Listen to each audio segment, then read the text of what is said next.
Hello friends, welcome back to the vlog. In today's video, I am in one of the worst reading slumps that I have been in all year. And I really thought that I'd be able to get over it in August. I didn't read a whole lot in August. But here we are in September. It is currently September 21st, and I have not finished a single book.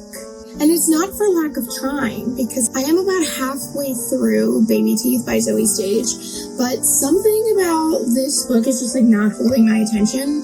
I'll read like a couple chapters and then be like, I've done enough. Or I won't pick it up at all, like I'm not compelled to pick it up. That's not to say that I'm not enjoying it, because I certainly am. I think it's super creepy and I want to know what happens at the end. I just am not motivated to pick it up as much as I have been with other books. And so I do what all great procrastinators do, and I got on TikTok. And of course, scrolling through my feed, I am seeing book recommendation after book recommendation, and it occurred to me that maybe I can get out of this reading slump if I read some books that are universally loved, that everyone can't get over. I pretty much picked the first few books that I saw. And so in this video, I'm going to be reading popular booktok books to try to break my reading slump.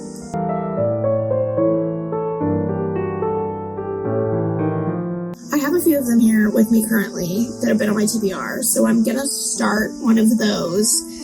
But maybe later on today, I'll go on a little bookshop run and pick up some of the other ones that I saw. And I know that at like Barnes & Nobles and bookstores, they typically have like the booktok section, like popular on booktok. So maybe I can find some there as well. Because maybe if everybody loves them, then I'll love them. Because I have said it before, I believe the people. I trust the people's reviews because I am every basic bitch ever. My book tastes are not unique. I am the same as every other person. There are no unique experiences in this life. We live in a simulation. Let's jump right into one of these popular booktok books.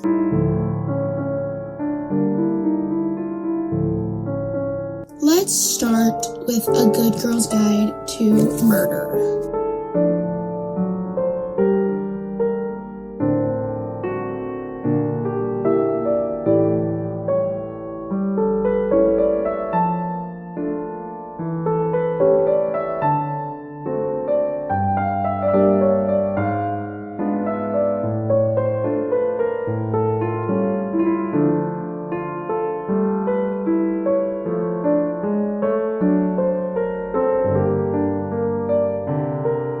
So I'm about 60 pages into A Good Girl's Guide to Murder, and we're following our main character, Pip, who is investigating a murder that took place in her town a few years before, and trying to basically figure out if the guy who did it actually did it. Whodunit type spiel. And it's pretty good so far. I like that there is a little bit of a narrative format and the interview style format. So we kind of like see what Pip's doing as she's going and doing these interviews. So there's like the interview sort of style text, and then there is the more like narrative style text. And so I think that's a little bit interesting. It sort of reminds me a little bit of in 13 Reasons Why, where there's the tapes versus like Clay's reaction listening to the tapes. So yeah, I mean, only 60 pages in, only seen a couple of interviews, but I'm following Pip's train of thought. I'm following her logic when she's doing some of these interviews and like coming up with her suspects. So excited to keep going. So it is just after 3 in the afternoon, and so I am going to take a little break from reading and head into town and go to the bookstore, maybe get a coffee, you know, just gonna go on a quick little side quest, and I'm gonna take you along with me. Let's go.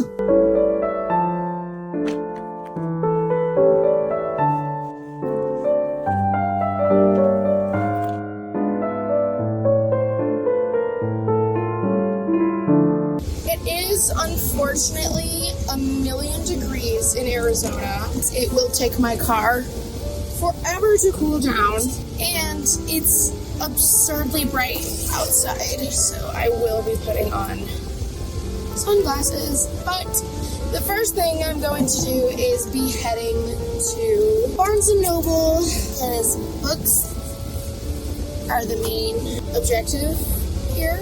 So I'm pretty much going to be heading to a shopping center that has Barnes & Noble, has a coffee shop, has a Target, you know, all the things that you want to do on your little excursions. So that's where we're heading, and I do live in the middle of BFE, in the middle of nowhere, in the desert outside of Phoenix, so the drive is like 30 minutes for me. So we gotta make the most of it. So we're gonna be going to all the different stores, and my goal is to be back by 5. So really we have an hour to actually shop and do things, and then the other hour will be dedicated to driving. I'm hiding in the business section because I'm not comfortable filming in here. There's a lot of people.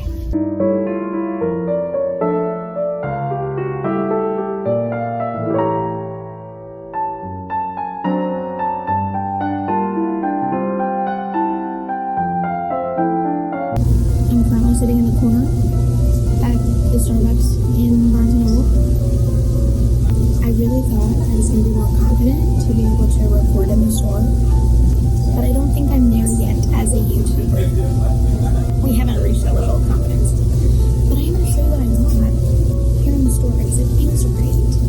So I renewed my membership. So I got a tote bag because I renewed my membership. Then we also got Casket Case Bride by Allie Hazelwood, Swift and Saddle. I don't know what it is about today. Maybe because it's not as hot as it usually is, even though I'm perspiring. It's not as hot outside as it usually is. So I think like everybody's getting out of the house, everybody's going places, doing things because, brother, it's packed.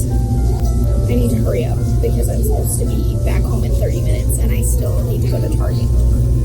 I'm already behind schedule. Should I just be further behind schedule and go to Michael's too?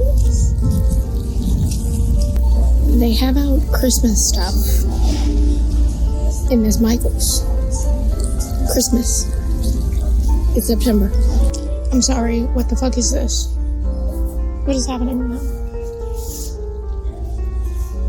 So I'm back home, and unfortunately I took too long on my excursion, and so I was not able to get back before Frankie had to leave for work, so I did not get to see him off. But that's okay, because when he gets home from work in the morning, he'll have a surprise, because I got him some surprises. These 2 books that I got are more for this video's purpose, because as I was scrolling on TikTok, some of the books that I saw a lot of people talking about were these 2 books here. And so many people have talked about how it's either the best book they've ever read or horrible because they are not down with the Omegaverse Alpha Omega situation. I don't care. And then the other book is Swift and Saddled by Lila Sage. A lot of people have talked about Done and Dusted, which I think is the first of this like sort of connected universe situation. But this one is the one that the TikTok that I saw was talking about. So we went with this one over Done and Dusted, even though I've seen a lot of people talk about that one as well. We're gonna keep reading A Good Girl's Guide to Murder, and I'll keep updating you on that. But that's the haul from Barnes & Noble. Then I went into Michael's.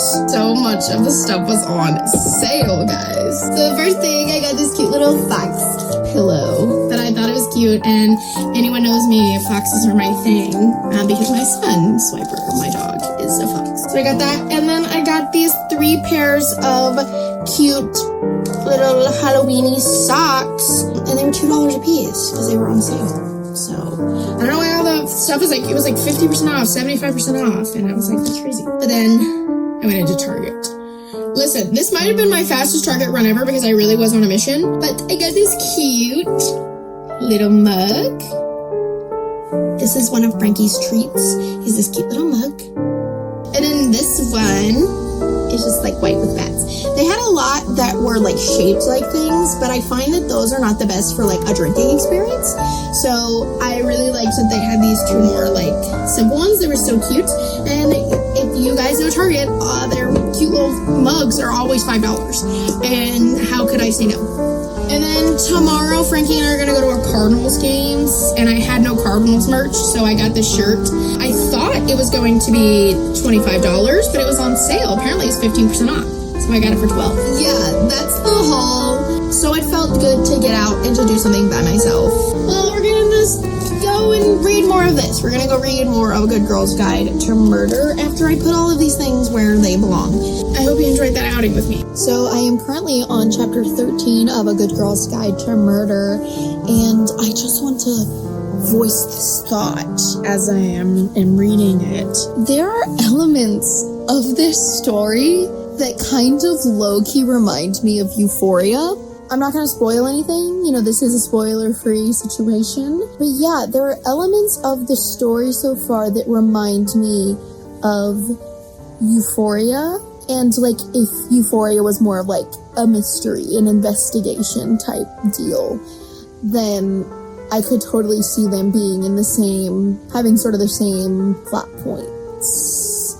You know, maybe if you read this, you'll get it. That's just something that I've been noticing. Is I feel like I've seen this plot before. I feel like I've seen this somewhere else, but so far, pretty good. Listen, Miss Holly Jackson does a very good job of making you think that everyone is guilty.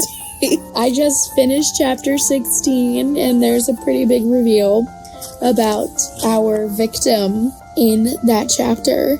And it's like every person she interviews, we come back and find out that they lied, and we need more information from them. And it's pretty good. It's quite interesting how everyone seems guilty. I feel like by now, normally, I would have a pretty good idea of what's going on, but truthfully, our victim was involved in a lot of shit.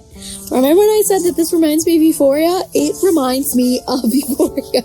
We've moved this party to the bedroom, and I am tired. It's 10:45, and I have a long day ahead of me tomorrow, but I'm over halfway done. I'm liking the book, for sure. I like Pip. I think she is funny, and I think that so far, Holly Jackson has done a very good job of giving us opportunities to like learn a little bit more about Pip, learn more about like side characters, different things like that, without taking too much away from the story, the murder mystery, the investigation of it all.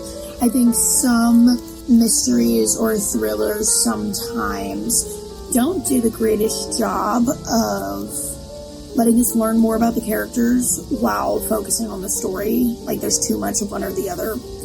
And this one is pretty good. I think it's doing very well. And I have the other two books in the series that were graciously gifted to me by my friend Kate. Thank you, Kate. I appreciate that. But making good progress. I'm going to read a little bit more. If it gets to like midnight, then we're definitely going to have to go to sleep. Can't stay up all night with this one. That is for sure. But we're going to keep on going. So far, am I being presumptuous to say, so far, I think it lives up to its hype. And I can definitely see how this would translate very well into a Netflix show. So I'm excited to watch that as well.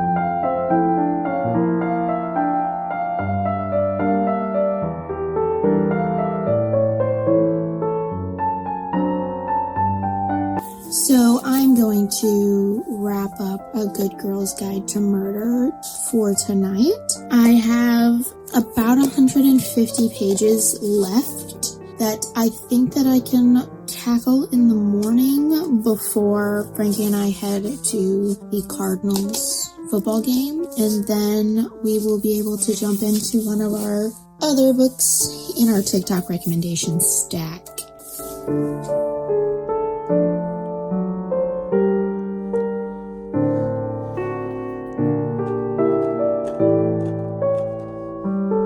So today's Monday. I didn't read anything yesterday after we got back from the Cardinals game because I was just so tired, and I lost my voice a little bit yelling because I am a Southern girl at heart and we love football, and I couldn't help myself but scream the entire time, hence why I am a bit raspier than normal. I am working today. When I get off work, we will resume A Good Girl's Guide to Murder and hopefully finish it pretty soon. And then we can start on the next one. It's after work and I've been reading for a little while, and I just want to document this funny thing that just happened. So Pip is kind of going on this rant about how she thinks a particular suspect is a suspect, and how she's, getting paranoid and kind of nervous. And then the next chapter starts with Pip stepped back from insert person's name's knife. And then it goes into be like carving pumpkins, like something super innocent. But I just think that that's so funny and such a just clever little way to write, where, we just spent the whole last chapter with her being like paranoid and kind of like growing scared of this person, for it to be Pip stepped back from blank's knife. And then it's about carving pumpkins, so I just think that's funny. So I just finished A Good Girl's Guide to Murder, and I'm going to journal down some thoughts in my reading journal before I give my spiel here, so that I can kind of get my thoughts together.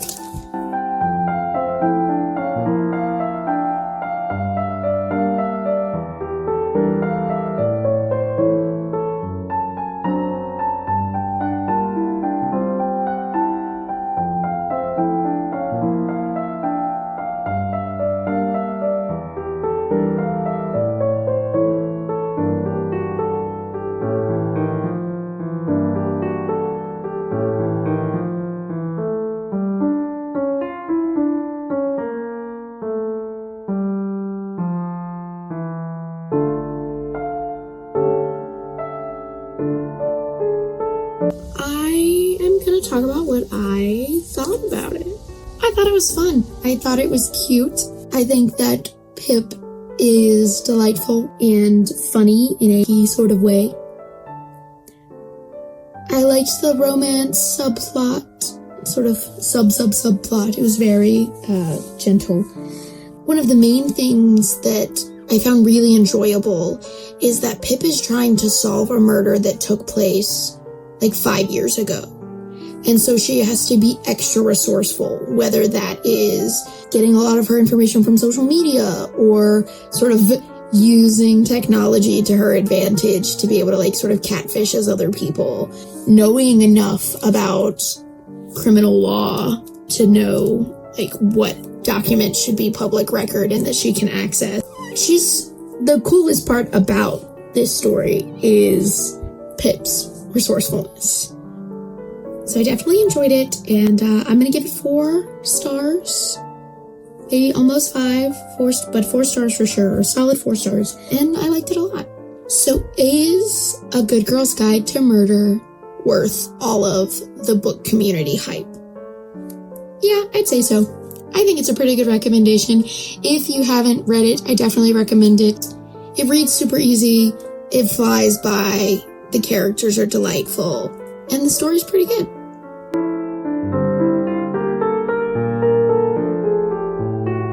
The next book that we are going to be reading that was recommended to me by BookTok is Bride by Ellie Hazelwood.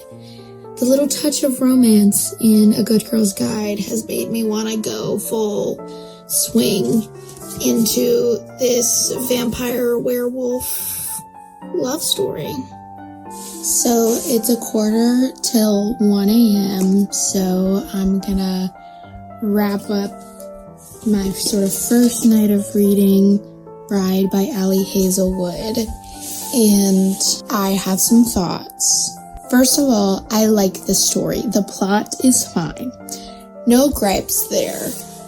But there is something that's just a little weird to me, and that is how Misery talks. She is so using like 2020s lingo, very young, very, she's 25, she's my age, so using very like that language when no one else is. Like she's been around the vampires and they're very like formal and talk like very businesslike. And then now she's around the werewolves and they are a bit more casual, but they're just like, they're, stern with her, mean with her, not really comfortable with her yet, but it's just so weird. Like everything that she says is just so snarky and like trying to like make indirect references to like pop culture that is just kind of like jarring compared to the dialogue of everyone else in the story.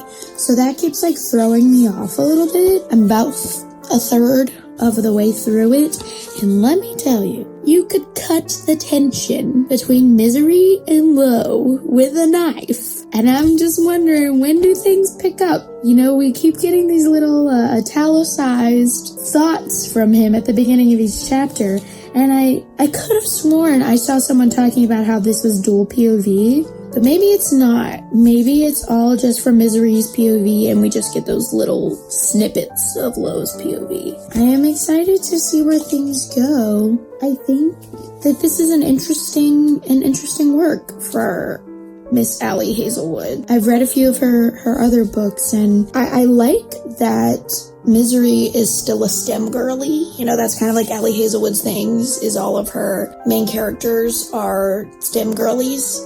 And Misery is no exception because she's a like computer scientist. She's a like hacker girl, which I think is pretty cool. It's nearly 1 a.m. Gonna call it a night there and we will pick up tomorrow.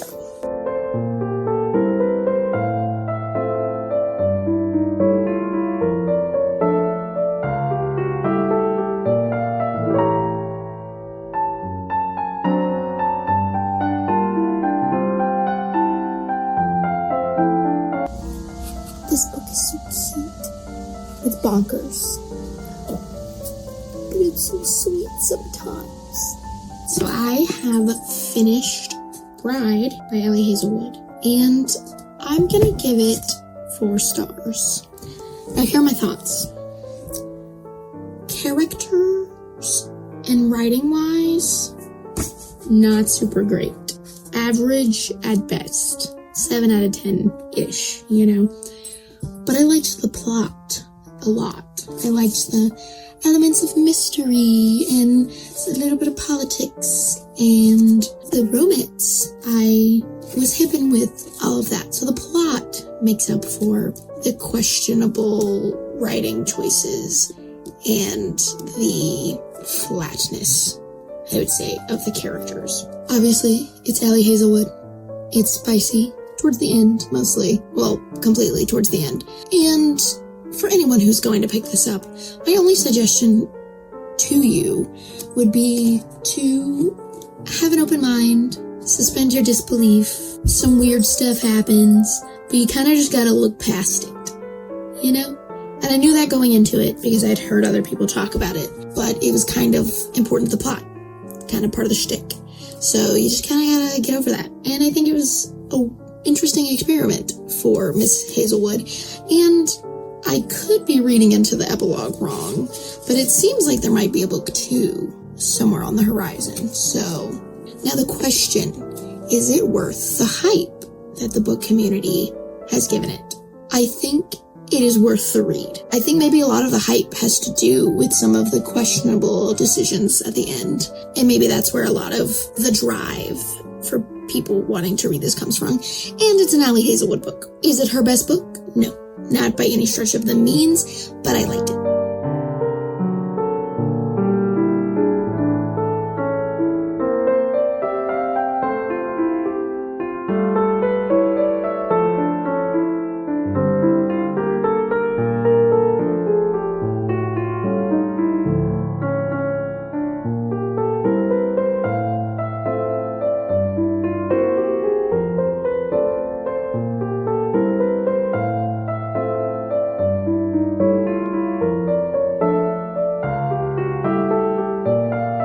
So I am still reading Swift and Saddled, and I really like it, and I'm worried. So I don't know, 70% done or so with it, and Ada and Weston are so cute, and they got together faster than I expected that they would, and so now I'm really worried that I'm on the verge of a third act breakup, which I hate. Let me tell you something. I hate a third act breakup. Just let them be happy. Just let them find joy in each other, which they have thus far. If there's a third act breakup, I'm gonna be so upset because it's just like unnecessary, you know? And we really haven't, you know, for us to be almost finished, we really haven't really dived into Weston's mental health stuff. We haven't really dived into the drama related to Ada's previous marriage. And so I'm just wondering, is that going to be the conflict where they have to like accept each other for who they are and all of that? But if there's a third act breakup, I'm going to lose my cool. Respectfully. I'm going to run up on Miss Sage and we're going to have a conversation. So far though, it might be worth the hype. You know, I've been reluctant to say that the last two were like worth the hype, because I mean I gave them 4 stars, but I really like this, and it makes me want to read Done and Dusted, which I am pretty sure is about Wes's sister and the bartender. Brooks, I think, is the characters in this. I think that's who that one's about. So I know that they're already together and happy because this is the second book, and I chose to read the second book first. But I will go back and read it because, God, I really do love the way that Lila Sage writes. It's not too pretentious, but still has like some beauty and elegance to it, you know, and it's not excessive, which is, especially in a romance, one of my biggest pet peeves is when we spend unnecessary time describing things or unnecessary time like going back on thoughts that don't matter as much, in my opinion. So I think that she is very good at being succinct and intentional. So far the writing has been the best, one of the best things. And I think the characters are very interesting. Enough depth to them without having to be like overcomplicated for, you know, a 300-page romance. You know what I mean? Let's continue reading, shall we?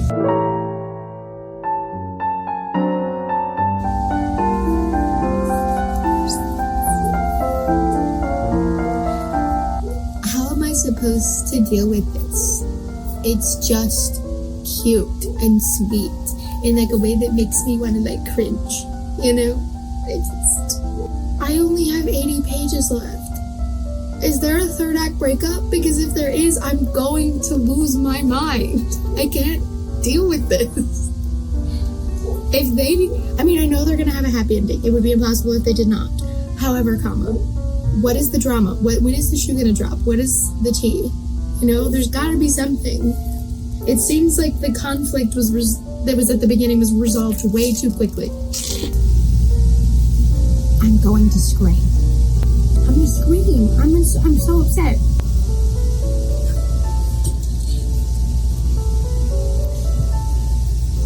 I'm sorry. You say you're not nice or warm or bright or any of these other stupid fucking words that people use to describe the sun, but I never asked you to be the sun. I would rather have the moon anyway. I can't do this. This is what books like this do to me. Maybe think I'm being dramatic. And maybe I am being dramatic. But how am I supposed to live after this?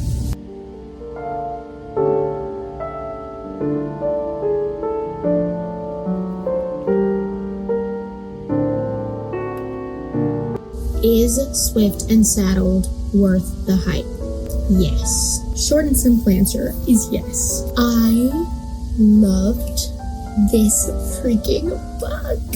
I think that Lila Sage does such a great job of only writing what is necessary.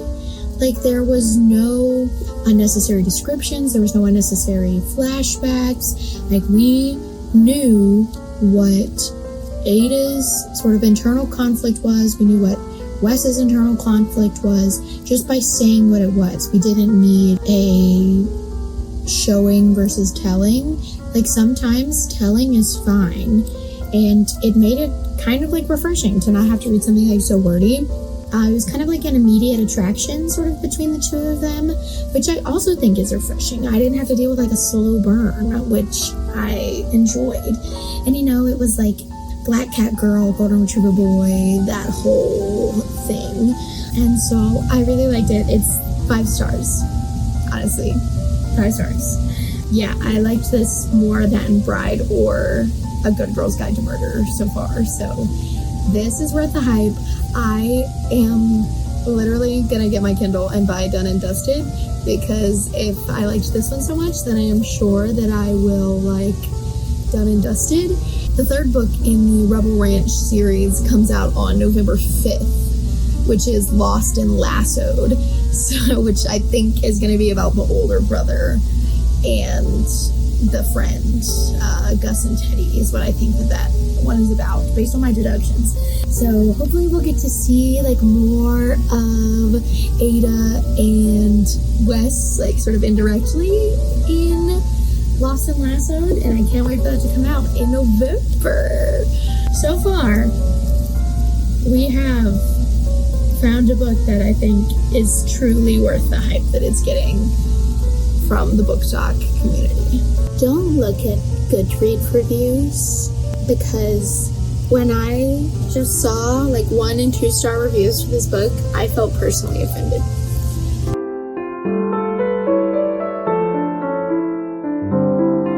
Now, last but not least, for reads in this particular video, is going to be The Song of Achilles by Madeline Miller. Now, truthfully, I fully expect this book to be worth the hype, because, God, so many people love this book. I don't know if I've heard anything bad about it. I'll be the judge of that. I have read Circe by Madeline Miller, and so I have expectations that this will be very good. I will get into this at some point in the near future. Okay, so it is the next day, and I did not start reading Song of Achilles yesterday after I finished Rich and Saddled, because I got a migraine and didn't want to read, so I just watched The Extraordinary Attorney Wu on Netflix. So good. So I am about to start The Song of Achilles, but I actually saw that the audiobook is on Spotify Premium, and so I'm going to start it by listening to the audiobook while I do a little bit of work on my Granny Square blanket. So that's how we're going to start reading The Song of Achilles. And then once my wrist starts hurting, which it inevitably does after like 10 squares or so, then I will pick this up physically, and we'll continue it that way. Let us start.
The hardest part about reading the Song of Achilles is that I'm fairly well read up on my Greek mythology. I ran a D&D campaign that was based on Greek mythology, and so I spent a considerable amount of time making sure that I knew, like, at least the most famous of legends, sort of forward and back. And, like, the more that I read, the more I'm like, I know how this ends. I know what happens. And so part of me is like, I don't want to keep reading it. I don't want to know. I don't want to experience the sorrow for myself. But it is also very good, you know? This is Greek mythology, so if you're worried about spoilers, sorry, you're, a few centuries too late for that. But I'm at the part where Achilles and Patroclus have decided that they're going to go to Troy, and they've just sort of gotten the prophecy that Achilles does not return. And those of us who know, if you're read up on your Greek mythology, or if you've seen the movie Troy, we know what happens to Patroclus as well. I can't. You know what I mean? It's been a few days since I read anything from the Song of Achilles because I needed to take a break so that I could read our September book club book. We are going to get back into it today. I'm not in the mood to read, really, which tends to happen to me whenever I read a whole lot, like back-to-back books, and then give myself 1 or 2 days to not read, because then I'm like, I could just continue to not read. But I need to finish this book so that I can finish this video. So, because I'm not in the mood to read, I am going to put on the audiobook. I'm gonna do some journaling. I'm gonna probably crochet some. I don't want to use my brain. I don't want to use my eyes. I don't want to do any of that.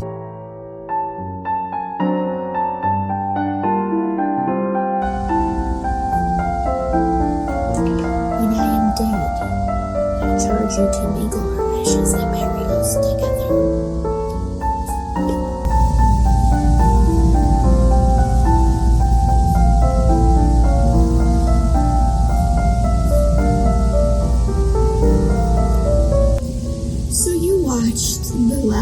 Few moments. Listen, here's the thing. I am hip and with my Greek mythology. I have known since the beginning what happens. You can know what's coming and still have the words affect you in a particular way. And that is what I personally am experiencing in this moment. Is this book worth the hype that it receives? My answer is yes and no. And let me tell you why. I think that this borders on literary masterpiece. I think that one day people will look at this book and give it the same treatment that they give the Wuthering Heights, that they give the 1984s, that they give the Shakespeare E.B. White essays, that they give all of the classics. Maybe that's presumptuous of me. It's like, I read the Odyssey as a freshman. I know that the Odyssey is about Odysseus's adventures after the Trojan War, and the Iliad is about the Trojan War. I think it would be very interesting for an high school English teacher to do, we're going to study the Iliad, and then we're going to study this sort of narrative version of the Iliad that's not written in poem form, I could see that being a real way that people study this work in the future. The prose is beautiful. It has incredible pacing. And then the end is just heartbreaking and sad. I really think that it is a masterpiece. However, there's so many people that put this book in their top 3 books. I think that's a little insane.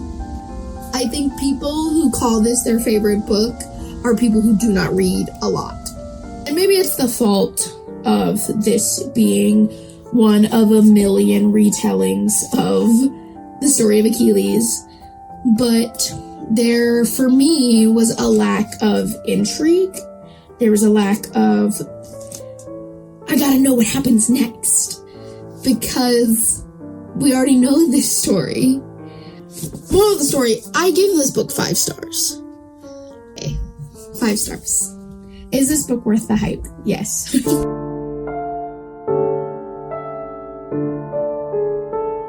Friends, we read 4 books in this video. 4 books that are very well loved on the internet, whether that be on BookTok or Bookstagram or BookTube. Is there book Pinterest? Is there book Reddit? I digress. These 4 books are way hyped, okay? And our goal today was to decide, is BookTok right? Are these good books? Should we be taking BookTok recommendations?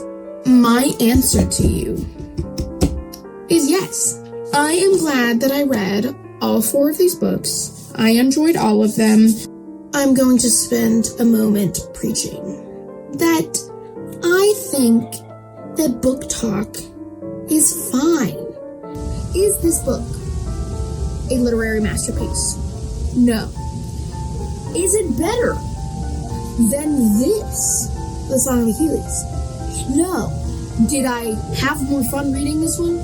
Absolutely I did. This one hurt my heart. I liked all of these books. I am grateful to the book community for recommending them and pushing them so hard. I was skeptical. I really was, because there are some books that I have read that have been recommended to me via social media, and I was like, this was a 3-star at best. However, at the end of the day, I finished the book and had a net positive taste in my mouth. So I think that that's a good thing. And that's another thing.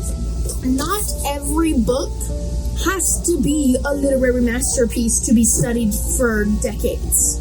You know what I mean? Like, of all the millions and millions of books that have been published throughout human history, there's some that have staying power.